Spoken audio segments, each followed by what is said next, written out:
Unahin natin yung garlic and hintayin lang natin tong mag-golden brown. Next is onion. After maluto ng onion, pwede na nating ilagay yung chicken.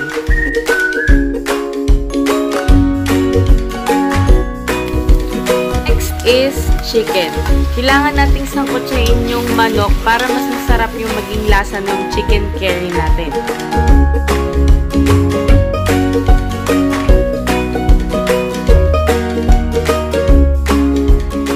Then, add na natin yung black pepper, cayenne pepper, and bay leaf.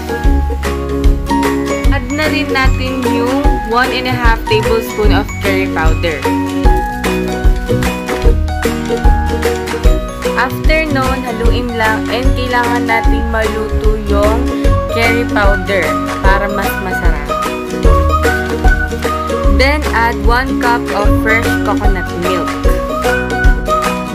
So, kailangan hinaan natin yung apoy natin dito para hindi masunog yung gata.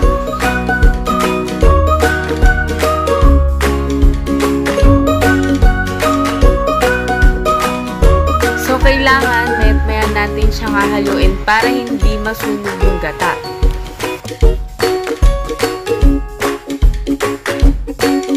Then, ilagay na natin yung patis and depende sa panlasa nyo kung gaano kaalat yung gusto nyo. Add na natin yung carrots pag medyo nagmamantika na yung gata, gaya niyan.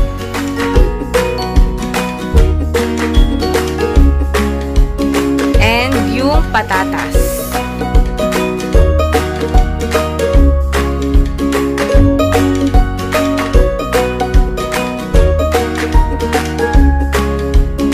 Huli kong nilalagay yung bell pepper kasi mas masarap siya kapag crunchy siya. After mahalo, pwede nang kumain. Thank you for watching!